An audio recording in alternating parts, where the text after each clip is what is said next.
Hi, third graders. I'm so excited to read to you the third part of the one and only Ivan. I can't wait to see what happens in the story today. Here we go. The loneliest gorilla in the world. When the Big Top Mall was first built, it smelled of new paint and fresh hay, and humans came to visit from morning till night. They drifted past my domain like logs on a lazy river. Lately, a day might go by without a single visitor. Max says he's worried. He says I'm not cute anymore. He says, Ivan, you've lost your magic, old guy. You used to be a hit. It's true that some of my visitors don't linger the way they used to. They stare through the glass, they cluck their tongues, they frown while I watch my TV. He looks lonely, they say. Not long ago, a little boy stood before my glass, tears streaming down his smooth red cheeks. He must be the loneliest gorilla in the world, he said, clutching his mother's hand. At times like that, I wish humans could understand me the way I can understand them. It's not so bad, I wanted to tell the little boy. With enough time, you can get used to almost anything. TV. My visitors are often surprised when they see the TV Mac put in my domain. They seem to find it odd, the sight of a gorilla staring at tiny humans in a box. Sometimes I wonder, though, isn't the way they stare at me sitting in my tiny box just as strange? My TV is old. It doesn't always work, and sometimes days will go by before anyone remembers to turn it on. I'll watch anything, but I'm particularly fond of cartoons, with their bright jungle colors. I especially enjoy it when someone slips on a banana peel. Bob, my dog friend, loves TV almost as much as I do. He prefers to watch professional bowling and cat food commercials. Bob and I have seen so many romance movies too. In a romance, there is much hugging and sometimes face-licking. I have yet to see a single romance starring a gorilla. We also enjoy old Western movies.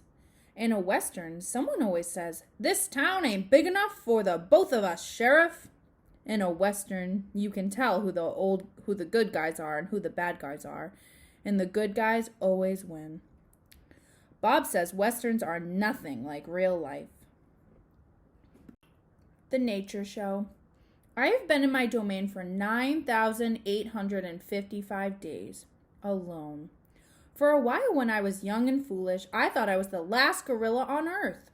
I tried not to dwell on it. Still, it's hard to stay upbeat when you think there are no more of you. Then one night, after I watched a movie about men in black hats with guns and feeble-minded horses, a different show came on. It was not a cartoon, not a romance, not a Western. I saw a lush forest. I heard birds murmuring. The grass moved. The trees rustled. Then I saw him. He was bit threadbare and scrawny, not as good-looking as I am, to be honest. But sure enough, he was a gorilla. As suddenly as he'd appeared, the gorilla vanished, and in his place was a scruffy white animal called, I learned, a polar bear, and then a chubby water creature called a manatee, and then another animal and another. All night I sat wondering about the gorilla I'd glimpsed. Where did he live? Would he ever come to visit? If there was a he somewhere, could there be a she as well? Or was it just the two of us in all the world trapped in our own separate boxes? Stella. Stella says she is sure I will see another real live gorilla someday, and I believe her because she is even older than I am and has eyes like black stars and knows more than I will ever know. Stella is a mountain. Next to her, I am a rock, and Bob is a grain of sand. Every night when the stores close and the moon washes the world with milky light, Stella and I talk. We don't have much in common, but we have enough. We are huge and alone, and we both love yogurt raisins. Sometimes Stella tells stories of her childhood, of leafy canopies hidden by mist in the busy songs of flowing water. Unlike me, she recalls every detail of her past. Stella loves the moon, with its untroubled smile. I love the feel of the sun on my belly. She says, "It is quite a belly, my friend," and I say, "Thank you, and so is yours." We talk, but not too much. Elephants, like gorillas, do not waste words. Stella used to perform in a large and famous circus, and she still does some of those tricks for our show. During one stunt, Stella stands on her hind legs while Snickers jumps on her head. It's hard to stand on your hind legs when you weigh more than 40 men. If you are a circus elephant and you stand on your hind legs while a dog jumps on your head, you get a treat. If you do not, the claw stick comes swinging. Elephant hide is thick as bark and on an ancient tree, but a claw stick can pierce it like a leaf. Once Stella saw a trainer hit a bull elephant with a claw stick. A bull is like a silverback, noble, contained, calm, like a cobra is calm. When the claw stick caught in the bull's flesh, he tossed the trainer into the air with his tusk. The man flew, Stella said, like an ugly bird. She never saw the bull again. Stella's Trunk. Stella's trunk is a miracle. She can pick up a single peanut with elegant precision, tickle a passing mouse, tap the shoulder of a dozing keeper. Her trunk is remarkable, but still it can't unlatch the door of her tumble-down domain. Circling Stella's legs are long ago scars from the chains she wore as a youth. Her bracelets, she calls them. When she worked at the famous circus, Stella had to balance on a pedestal for her most difficult trick. One day she fell off and injured her foot. When she went lame and lagged behind the other elephants, the circus sold her to Mac. Stella's foot never healed completely. She limps when she walks, and sometimes her foot gets infected when she stands in one place for too long. Last winter, Stella's foot swelled to twice its normal size. She had a fever, and she lay on the damp, cold floor of her domain for 5 days.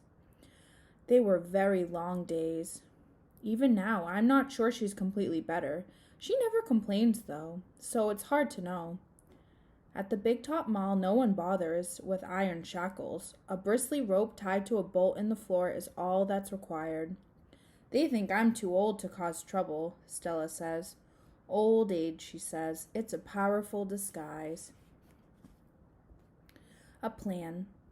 It's been 2 days since anyone's come to visit. Mac is in a bad mood.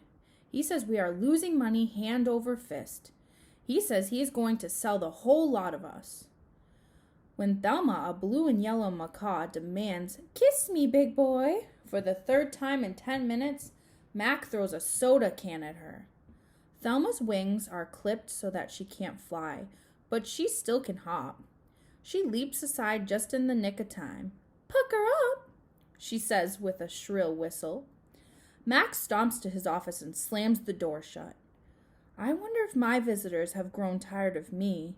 Maybe if I learn a trick or two it will help. Humans do seem to enjoy watching me eat. Luckily, I am always hungry. I am a gifted eater. A silverback must eat 45 pounds of food a day if he wants to stay a silverback. 45 pounds of fruit and leaves and seeds and stems and bark and vines and rotten wood. Also, I eat the occasional insect. I am going to try to eat more. Maybe then we will get more visitors.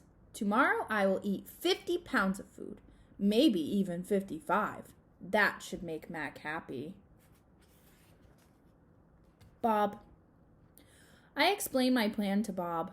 Ivan, he says, trust me on this one. The problem is not your appetite. He hops onto my chest and licks my chin, checking for leftovers. Bob is a stray, which means he does not have a permanent address. He is so speedy, so willy that mall workers long ago gave up trying to catch him. Bob can sneak into cracks and crevices like a tracked rat. He lives well off the ends of hot dogs he pulls from the trash. For dessert, he laps up spilled lemonade and splattered ice cream cones. I've tried to share my food with Bob, but he is a picky eater and says he prefers to hunt for himself. Bob is tiny, wiry, and fast, like a barking squirrel. He is nut-colored and big-eared. His tail moves like weeds in the wind, spiraling and dancing. Bob's tale makes me dizzy and confused. It has meanings within meanings, like human words. I am sad, it says. I am happy, it says. Beware, I may be tiny, but my teeth are sharp. Gorillas don't have any use for tales. Our feelings are uncomplicated. Our rumps are unadorned. Bob used to have 3 brothers and 2 sisters. Humans tossed them out of a truck onto the freeway when they were a few weeks old. Bob rolled into a ditch. The others did not. His first night on the highway, Bob slept in the icy mud of the ditch. When he woke, he was so cold that his legs could not bend for an hour. The next night, Bob slept under some dirty hay near the Big Top Mall garbage bins. The following night, Bob found the spot in the corner of my domain where the glass is broken. I dreamed that I'd eaten a furry donut, and when I woke up in the dark, I discovered a tiny puppy snoring on top of my belly. It had been so long since I'd felt the comfort of another's warmth that I wasn't sure what to do. Not that I hadn't had visitors. Mac had been in my domain, of course, and many other keepers. I'd seen my share of rats zip past, and the occasional wayward sparrow had fluttered in through a hole in my ceiling. But they never stayed long. I didn't move all night for fear of waking Bob. Wild. Once I asked Bob why he didn't want a home. Humans, I'd noticed, seemed to be irrationally fond of dogs, and I could see why a puppy would be easier to cuddle with than, say, a gorilla. Everywhere is my home, Bob answered. I am a wild beast, my friend, untamed and undaunted. I told Bob he could work in the shows like Snickers, the poodle who rides Stella. Bob said Snickers sleeps on a pink pillow in Mac's office. He said she eats foul-smelling meat from a can. He made a face. His lips curled, revealing tiny needles of teeth. Poodles, he said, are parasites. Picasso. Mac gives me a fresh crayon, a yellow one, and 10 pieces of paper. Time to earn your keep, Picasso, he mutters. I wonder who this Picasso is. Does he have a tire swing like me? Does he ever eat his crayons? I know I have lost my magic, so I try my very best. I clutch the crayon and think. I scan my domain. What is yellow? A banana! I draw a banana. The paper tears, but only a little. I lean back and Mac picks up the drawing. Another day, another scribble, he says. 1 down, 9 to go. What else is yellow? I wonder, scanning my domain. I draw another banana, and then I draw 8 more. 3 visitors. 3 visitors are here, a woman, a boy, a girl. I strut across my domain for them. I dangle from my tire swing. I eat 3 banana peels in a row. The boy spits at my window. The girl throws a handful of pebbles. Sometimes I'm glad the glass is there. My visitors return. After the show, the spit-pebbled children come back. I display my impressive teeth. I splash in my filthy pool. I grunt and hoot. I eat and eat and eat some more. The children pound their pathetic chests. They toss more pebbles. Slimy chimps, I mutter. I throw a me-ball at them. Sometimes I wish the glass were not there. Sorry. I'm sorry I called those children slimy chimps. My mother would be ashamed of me. Julia. Like the spit-pebbled children, Julia is a child, but that, after all, is not her fault. While her father, George, cleans the mall each night, Julia sits by my domain. She could sit anywhere she wants, by the carousel, in the empty food court, on the bleachers coated in sawdust. But I am not bragging when I say that she always chooses to sit with me. I think it's because we both love to draw. Sarah, Julia's mother, used to help clean the mall, but when she got sick and grew pale and stooped, Sarah stopped coming.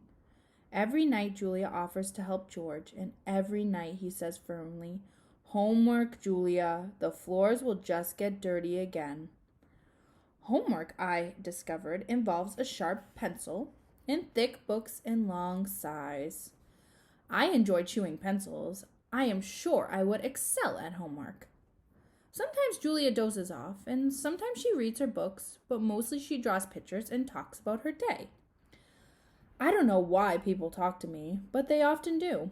Perhaps it's because they think I can understand them. Or perhaps it's because I can't talk back. Julia likes science and art.